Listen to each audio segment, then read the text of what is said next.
Everyone, आप देख रहे हैं मेरे यूट्यूब चैनल स्टडी विद जीनत। आज हम करेंगे क्लास 10 का पॉलिटिकल साइंस का चैप्टर 1, सत्ता की साझेदारी। सत्ता की साझेदारी, सत्ता क्या है, इसके इम्पोर्टेंट क्वेश्चन करेंगे चैप्टर 1 के पॉलिटिकल साइंस के। सत्ता की साझेदारी क्या है और इसके लाभ बताइए कि सत्ता की साझेदारी क्या है और इसके क्या लाभ हैं, वो करना है। आंसर है, जब देश के सत्ता में देश के अंदर रहने वाली सभी वर्गों को हिस्सेदार बनाया जाता है तो इस व्यवस्था को सत्ता की साझेदारी कहते हैं। कि जब देश के अंदर रहने वाले सभी वर्गों को हिस्सेदार, इस व्यवस्था को सत्ता की साझेदारी कहते हैं। सत्ता क्या है फ्रेंड? सत्ता क्या है, मतलब एक परिवार में दो बेटे हैं और एक को सत्ता दे दी जाती है और एक को नहीं दी जाती, तो इससे क्या होती है, लड़ाई झगड़े होते हैं, आपस में भेदभाव होता है। तो उससे क्या है, सत्ता क्या है, मतलब कि एक को देना और एक को ना देना। तो इससे क्या है, जब दोनों को दी जाएगी अगर सत्ता, तो दोनों में कुछ भेदभाव नहीं होगा, समान रहेंगे। और अगर एक को दे दी जाएगी तो उसमें भेदभाव होंगे, तो क्या होगा, सत्ता का साझेदारी। जो हमारे देश के प्रधानमंत्री मोदी है, तो उनके पास सत्ता है, वो देश को चला रहे हैं, सबको समान भेदभाव दिया जा रहा है। ऐसे ही अलग देश की अलग सरकार है, अमेरिका की अलग, उससे क्या होता है कि सत्ता की साझेदारी की सत्ता। अब इसके लाभ क्या है, सत्ता की साझेदारी के लाभ। सत्ता की साझेदारी से देश में रहने वाले किसी भी व्यक्ति को विज्ञापन का एहसास नहीं होता। क्या होता है कि सत्ता की जो साझेदारी होती है, उससे देश में रहने वाले किसी भी व्यक्ति को विज्ञापन का एहसास नहीं होता। सत्ता की साझेदारी से भी लोग मिलजुल कर रह सकते हैं और सत्ता की साझेदारी और दोनों में समान भेद किया जाएगा, एक दोनों के बेटों में, तो क्या होगा, सब मिलजुल कर रहेंगे। और तो क्या है, सत्ता की साझेदारी से भी लोग मिलजुल कर रह सकते हैं।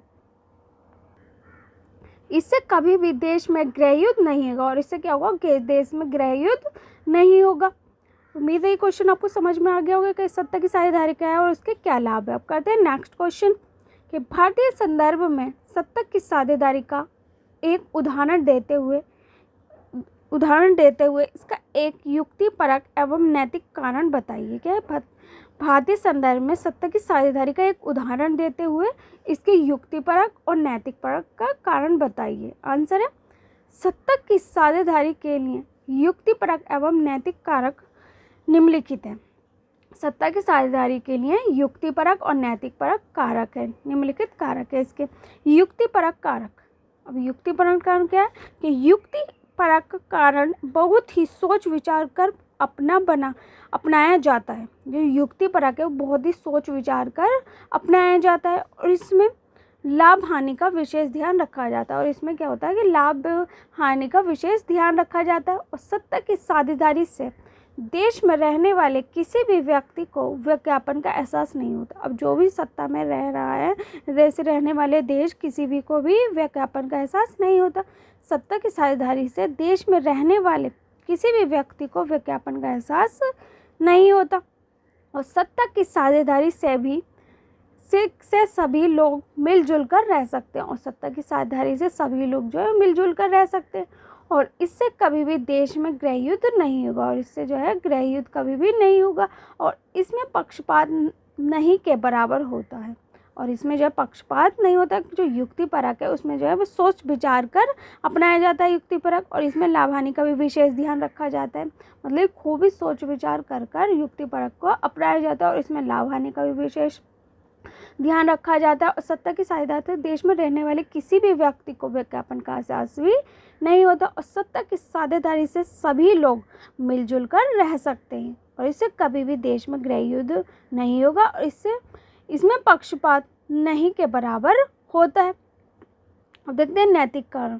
नैतिक कारण के, बहुत सारे लोगों ने नैतिक कारणों पर जोर देकर सत्ता की साझेदारी की। मतलब जो बहुत सारे लोगों ने क्या कहा कि नैतिक कारणों पर जोर देकर सत्ता की साझेदारी की और इसमें कोई भी निर्णय लेने से पहले सबकी राय ली जाती थी। अब कोई भी निर्णय लेने से पहले क्या होता था कि राय ली जाती थी कि किस मुद्दे पर पहुंचे, तो सबसे पहले निर्णय लेने से पहले सभी से राय ली जाती थी और इसमें सभी लोग उस निर्णय को मानते थे और जब सब मिलकर निर्णय लेंगे तो उसी निर्णय को माना भी जाएगा।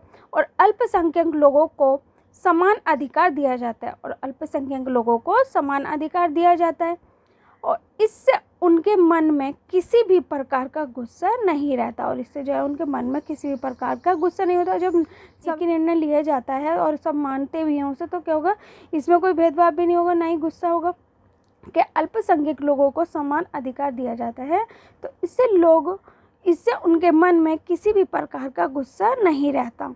हम ये जानते हैं कि अगर एक ही प्रकार की सरकार होगी तो ज़्यादा से ज़्यादा लोगों की भागीदारी सरकार में नहीं हो पाएगी, और क्योंकि एक ही सरकार होने से वे निरंकुश हो जाएंगे। अगर देश की सरकार एक ही रहेगी तो इसमें क्या होगा, भागीदारी नहीं हो पाएगी और जो है इसके अलावा निरंकुश हो जाएगी, और क्योंकि एक ही सरकार होने से वे निरंकुश हो जाएगी। इसीलिए विभिन्न स्तरों पर सरकार का वर्गीकरण किया गया है। तो क्या था, नैतिक परक और युक्ति परक में था कि सोच विचार कर अपनाया जाता था युक्ति परक को, और इसमें लाभ हानि का भी विषय रहता था, और सत्ता की साझेदारी से सभी लोग मिलजुल कर रह सकते थे, इसमें पक्षपात नहीं के बराबर होता था। और नैतिक कारक में क्या था कि बहुत सारे लोगों ने नैतिक कारणों पर जोर देकर सत्ता की साझेदारी, बहुत सारे लोगों ने क्या नैतिक कारणों पर जोर देकर उसमें सत्ता की साझेदारी की, और इसमें कोई भी निर्णय लेने से पहले सबकी राय ली जाती है। कोई भी जैसे निर्णय मुद्दे पर पहुँचते थे तो सबसे पहले निर्णय ले लिया जाता था, राय ले ली जाती थी।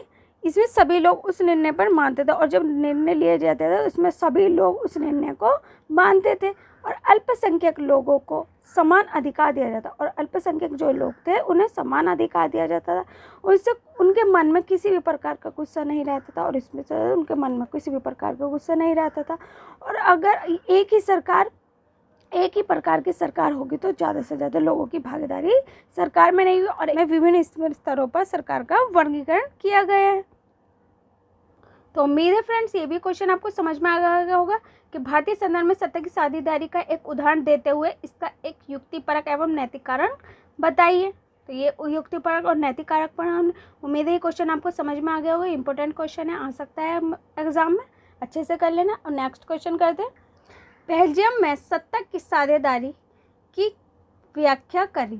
बेल्जियम में सत्ता की साझेदारी की व्याख्या करें, या ऐसे भी आ सकता है ये क्वेश्चन, बेल्जियम की जातीय बनावट की व्याख्या करें। दोनों में जैसे आए आपको आंसर यही लिखना है। स्टार्ट करते हैं आंसर। बेल्जियम यूरोप का एक छोटा सा देश है। जो बेल्जियम है वो यूरोप का एक छोटा सा देश है, और इसका क्षेत्रफल हरियाणा राज्य से भी छोटा, और इसका जो क्षेत्रफल है हरियाणा राज्य से भी छोटा है। इसकी सीमाएं नीदरलैंड, यूक्रेन और जर्मनी को छूती है। जो इसकी सीमाएं हैं वो नीदरलैंड को, यूक्रेन और जर्मनी को छूती हैं। और बेल्जियम की आबादी लगभग 1 करोड़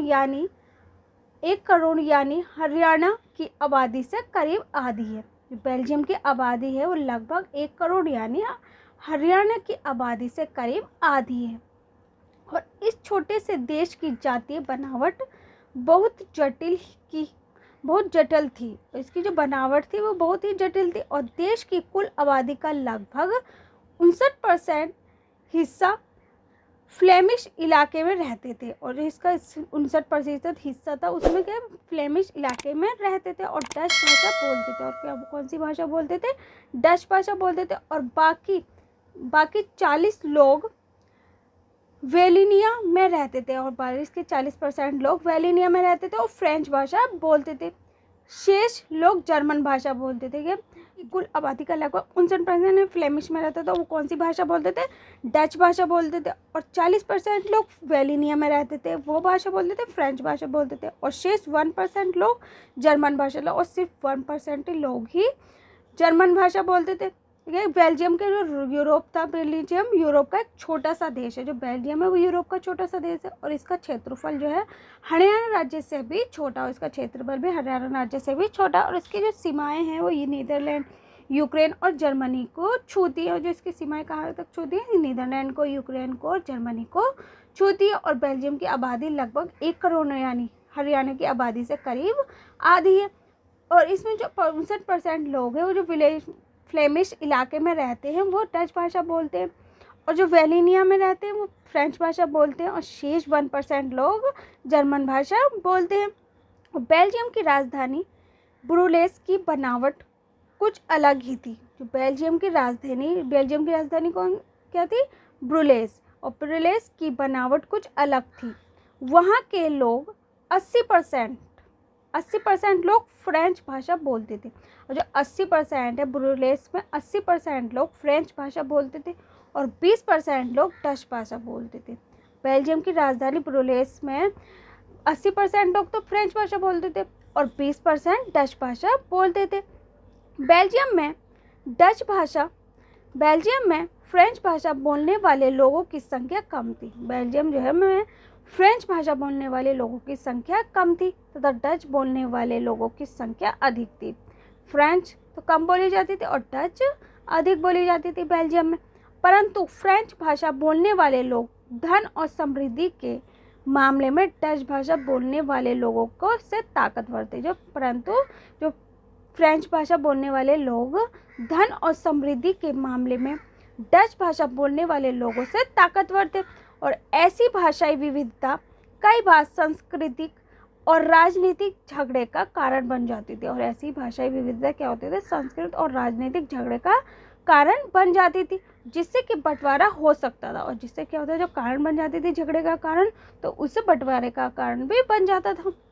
परंतु बेल्जियम की नेताओं ने बेल्जियम की आपसी भाईचारे एवं संबंध को मजबूत बनाए रखने के लिए एक संविधान बनाया गया। परंतु बेल्जियम के नेताओं ने क्या किया कि बेल्जियम के आपसी भाईचारे एवं संबंध को मजबूत बनाए रखने के लिए एक ऐसा संविधान बनाया जिससे सभी समुदाय को बराबर का हक दिया गया है।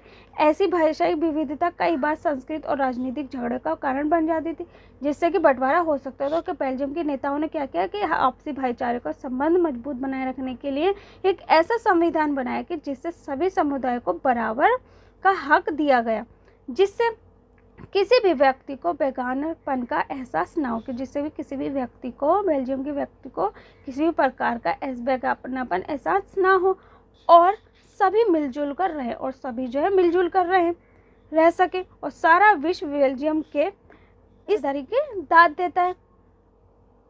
हम देखते हैं बेल्जियम में सत्ता की साझेदारी। बेल्जियम में कैसी सत्ता की साझेदारी थी? बेल्जियम ने 1970 और 1993 के बीच 4 बार संविधान संशोधन किया। बेल्जियम ने 1970 और 1993 के बीच 4 बार संविधान संशोधन किया। फ्रेंड्स, एग्जाम में डेट जरूर लिखनी चाहिए, ये कौन से सन में क्या किया गया, ये इम्पोर्टेंट है। अब जैसे बेल्जियम ने 1970 और 1993 के बीच 4 बार संविधान संशोधन किया, ताकि देश में रहने वाले किसी भी व्यक्ति को बेगानेपन का एहसास ना हो, ताकि देश में रहने वाले किसी भी व्यक्ति को बेगानेपन का एहसास ना हो। कि 4 संविधान संशोधन किया ताकि जो देश में रहने वाले व्यक्ति हैं उनमें बेगानेपन का एहसास ना हो, और सभी मिलजुल कर रहे, और सभी जो है वो मिलजुल कर रहे। और सके बेल्जियम का संविधान निम्न प्रकार से, और इसका बेल्जियम का संविधान जो है निम्न प्रकार से देखते हैं। फर्स्ट इज में सबसे पहले लिखा गया है कि केंद्र सरकार में डच भाषी और केंद्र फ्रेंच भाषी मंत्रियों की संख्या समान होनी चाहिए। फ्रेंच भाषी मंत्रियों की संख्या समान होनी चाहिए। और कोई भी नियम तब लागू होने चाहिए जब सभी सदस्य या दोनों समूह से मानते हैं। कि कोई भी नियम तब लागू होने चाहिए जब सभी सदस्य या दोनों समूह से मानते हों। इनमें कोई भी एक समूह निर्णय नहीं ले सकता। कोई भी एक समूह जो है वो निर्णय नहीं ले सकता। सेकेंड इज केंद्रीय सरकार की बहुत सारी शक्तियां राज्य सरकार को दे दी गई, और केंद्रीय सरकार की बहुत सारी शक्तियां राज्य सरकार को दे दी गई, ताकि राज्य सरकार केंद्र सरकार के अधीन ना रहे, ताकि जो राज्य सरकार है वो केंद्र सरकार के अधीन ना रहे। थर्ड इज ब्रुलेस में अलग प्रकार की सरकार है। अब जो ब्रुलेस है उसमें अलग प्रकार की सरकार है, और इसमें दोनों समुदाय का समान प्रतिनिधित्व है, और इसमें दोनों प्रकार का जो समुदाय है वो समान प्रतिनिधित्व। नेक्स्ट इज फ्रेंच भाषी लोगों ने ब्रुलेस में समान प्रतिनिधित्व के इस प्रस्ताव को स्वीकार कर लिया। फ्रेंच भाषी लोगों ने क्या किया? ब्रुलेस के समान प्रतिनिधित्व के इस प्रस्ताव को स्वीकार कर लिया। क्योंकि डच भाषी लोगों केंद्र सरकार में है और बराबरी के प्रतिनिधित्व को स्वीकार किया था। डच भाषी लोगों ने केंद्रीय सरकार में बराबरी के प्रतिनिधित्व को स्वीकार किया। नेक्स्ट इज केंद्र सरकार और राज्य सरकार के अलावा वहाँ एक तीसरे स्तर की भी सरकार काम करती थी। केंद्र सरकार और राज्य सरकार के अलावा वहाँ के एक तीसरे स्तर की भी सरकार काम करती थी और वे सामुदायिक सरकार है। और वो कौन सी सरकार है?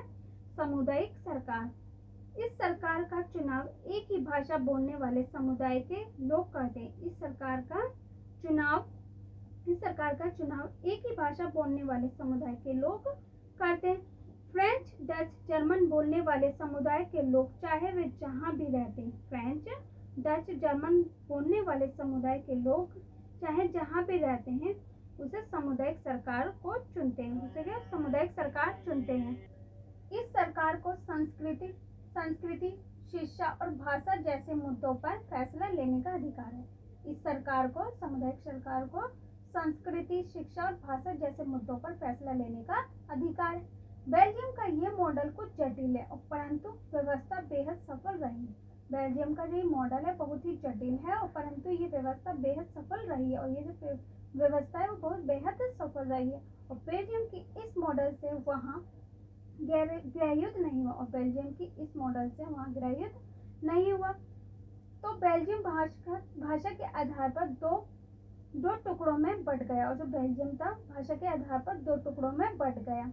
तो उम्मीद है ये क्वेश्चन समझ में आया होगा कि बेल्जियम में सत्ता की साझेदारी की व्याख्या करें या बेल्जियम की जातीय बनावट। तो उम्मीद है ये क्वेश्चन आपको समझ में आ गया होगा कि बेल्जियम एक छोटा सा देश है जहाँ इसका क्षेत्रफल हरियाणा के राज्य से भी छोटा है और इसकी सीमाएं जो है नीदरलैंड, यूक्रेन और जर्मनी को छूती हैं। इससे छोटे से देश की जातीय बनावट बहुत ही जटिल है और इसमें 59% लोग फ्लेमिश भाषा में रहते हैं, फ्लेमिश इलाके में रहते हैं। 59% लोग फ्लेमिश इलाके में रहते हैं और डच भाषा के बोलते हैं और बाकी 40% लोग वेलोनिया में रहते हैं और फ्रेंच भाषा बोलते हैं और 1% लोग जर्मन भाषा बोलते हैं। और बेल्जियम की राजधानी क्या है? बुरेलेस है। बेल्जियम की राजधानी बुरेलेस है और जिसकी बनावट कुछ अलग ही थी। और 80% लोग फ्रेंच भाषा बोलते हैं और बेल्जियम की जो राजधानी है बुरेलेस उसमें 80% लोग फ्रेंच भाषा बोलते हैं और 20% लोग डच भाषा बोलते हैं। परंतु फ्रेंच भाषा बोलने वाले लोग जो धन और समृद्धि मामले में डच भाषा बोलने वाले लोगों से ताकतवर हैं। बेल्जियम के नेता जो है बेल्जियम के आपसी भाईचारे एवं संबंध को मजबूत बनाए रखने के लिए एक संविधान बनाएगा। और बेल्जियम की जो नेता हैं उन्होंने आपसी संबंध मजबूत बनाए रखने के लिए सभी समुदायों को बराबर बनाया, अधिकार दिया गया, मतलब हक दिया गया, जिससे कि किसी भी व्यक्ति को बेगानेपन का एहसास ना हो, जिससे कि जो व्यक्ति के पास किसी भी प्रकार का बेगानेपन का एहसास ना हो, सभी मिलजुल कर रह सकें और सारा विश्व बेल्जियम के इस साझेदारी की दाद देता है।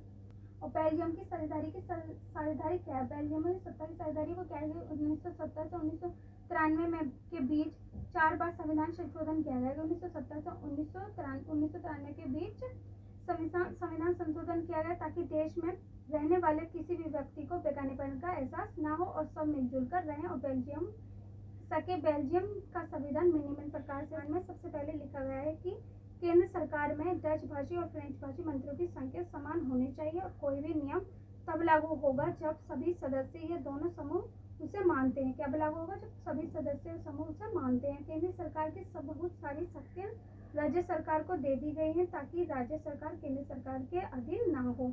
और बुरेलेस में अलग प्रकार की सरकार है और इसमें दोनों समुदायों का समान प्रतिनिधित्व है। फ्रेंच भाषी लोगों ने बुरेलेस को समान प्रतिनिधित्व के रूप में प्रस्ताव को स्वीकार कर लिया क्योंकि डच भाषी लोग केंद्र सरकार में बराबरी प्रतिनिधित्व होते हैं। तो उम्मीद है फ्रेंड्स ये क्वेश्चन आपको समझ में आएगा। अब नेक्स्ट क्वेश्चन देखते हैं। श्रीलंका में सत्ता की साझेदारी किस प्रकार थी? श्रीलंका में सत्ता की साझेदारी किस प्रकार थी? इस तरीके से भी आ सकते क्वेश्चन। श्रीलंका की जातीय बनावट की व्याख्या करें या श्रीलंका में सत्ता की साझेदारी किस प्रकार की थी? तो आंसर है इसका श्रीलंका एक द्वीपीय देश है। जो श्रीलंका है वो द्वीपीय देश है। ये भारत का पड़ोसी देश भी है। भारत का क्या है? पड़ोसी देश भी है। कौन? श्रीलंका भारत का पड़ोसी देश भी है। ये तमिलनाडु के दक्षिण तट से कुछ किलोमीटर की दूरी पर स्थित है। ये दक्षिण तट से कुछ किलोमीटर की दूरी पर स्थित है। 4 फरवरी 1948 में श्रीलंका एक स्वतंत्र राष्ट्र बना और उस समय श्रीलंका की आबादी लगभग 2 करोड़ थी। 4 फरवरी 1948 में श्रीलंका एक स्वतंत्र राष्ट्र बना और उस समय श्रीलंका की आबादी लगभग जो थी वो 2 करोड़ थी और अर्थात हरियाणा के आबादी के बराबर थी। और किसके बराबर थी यह आबादी? हरियाणा की आबादी के बराबर थी। और दक्षिणी एशिया के अन्य देशों की तरह श्रीलंका में भी कई जातीय समूह के लोग रहते थे और कई जातियों के समूह लोग रहते थे श्रीलंका में। और देश की कुल आबादी का 74% लोग सिंगली थे और वे सिंगली भाषा बोलते थे। 74% लोग सिंगली बोलते थे और बाकी 18% लोग तमिल थे और तमिल भाषा बोलते थे। शेष 8% लोग ईसाई थे और वे दोनों ही भाषा बोलते थे। कई जातीय समूह के जो लोग थे, कुछ देश की कुल आबादी का 74% जो लोग थे वो सिंगली थे और वे सिंगली ही भाषा बोलते थे 74% लोग। और बाकी 18% लोग तमिल थे और वो तमिल भाषा ही बोलते थे। और शेष 8% लोग ईसाई थे और वे दोनों भाषा बोलते थे। वो 8% लोग तमिल भाषा भी बोलते थे और तमिल सिंगली भाषा भी बोलते थे। श्रीलंका में 18% तमिल के 2 वर्ग थे। श्रीलंका के 18% तमिल के और 2 वर्ग थे। श्रीलंकाई तमिल, श्रीलंकाई मूल के तमिल। वो कौन थे वह? श्रीलंकाई तमिल और श्रीलंकाई मूल के तमिल। और 13% भारतीय तमिल हिंदुस्तानी तमिल थे। और 13% भारतीय तमिल हिंदुस्तानी तमिल थे और 5% थे। और भारतीय तमिल में वे लोग थे जो औपनिवेशिक शासन भारतीय तमिल में वे लोग थे जो औपनिवेशिक शासन काल में बागानों को काम करने के लिए भारत से लाए गए थे। कि औपनिवेशिक शासन काल में बागानों में काम करने के लिए भारत में लाए गए थे। में 18% तमिल और 2 वर्ग थे, श्रीलंकाई तमिल और श्रीलंकाई मूल के तमिल। और 13% भारतीय तमिल थे और हिंदुस्तानी तमिल थे 5%। और भारतीय तमिल में लोग थे जो औपनिवेशिक शासन काल में बागानों में काम करने के लिए भारत में लाए गए थे। और यदि श्रीलंका के लोग चाहते तो वे भी बेल्जियम की भांति अपने जातीय मसले का कोई उचित हल निकाल सकते थे। कि श्रीलंका के लोग चाहते तो वे भी बेल्जियम की भांति अपने जातीय मसले का कोई उचित हल निकाल सकते थे। परंतु वहां के बहुसंख्यक समुदाय सिंगलियों ने अपनी बहुसंख्यक के बल पर शासन पर प्रभुत्व जमाने का प्रयास किया। यदि श्रीलंका के लोग चाहते तो वे बेल्जियम की भांति अपने जातीय मसले का कोई उचित हल निकाल सकते थे। और बहुसंख्यक समुदाय सिंगलियों ने अपनी बहुसंख्यक के बल पर शासन पर प्रभुत्व जमाने का प्रयास किया। सिंगलियों ने वहां कई ऐसे कदम उठाए जिनमें कि अल्प तमिल समुदाय एवं ईसाई समुदाय को सत्ता में उचित साझेदारी नहीं मिले और जिससे वहां गृहयुद्ध शुरू हो गया और आज तक थमने का नाम ही नहीं ले रहा। तो उम्मीद है फ्रेंड्स ये भी क्वेश्चन आपको समझ में आ गया होगा कि श्रीलंका में सत्ता की साझेदारी किस प्रकार थी। तो क्वेश्चन क्या था? आंसर, श्रीलंका एक द्वीपीय देश है। ये भारत का पड़ोसी भी है और इसमें तमिल के दक्षिणी तट से कुछ मिलीमीटर की दूरी पर स्थित है। और 4 फरवरी 1948 में श्रीलंका एक स्वतंत्र राष्ट्र बना। उस समय श्रीलंका की आबादी लगभग 2 करोड़ थी और अर्थात हरियाणा की आबादी के बराबर थी। और इस वीडियो कैसी लगी कमेंट्स बॉक्स में लिखकर जरूर बताना। If you like the video so don't forget to like share and subscribe my channel and hit the bell icon. अपने फ्रेंड्स के साथ शेयर करना मत भूलना ताकि उन्हें भी टाइम पर अपडेट मिलती रहे। हमारी वीडियो कैसी लगी कमेंट्स बॉक्स में लिखकर जरूर बताना। और फ्रेंड्स आपको नेक्स्ट कौन से टॉपिक पर वीडियो चाहिए, कौन सा चैप्टर चाहिए, कौन सा सब्जेक्ट है, वो भी आप मुझे कमेंट्स बॉक्स में लिखकर पूछ सकते हैं। मेरी वीडियो कैसी लगी कमेंट्स बॉक्स में लिखकर जरूर बताना। Thanks for watching my video.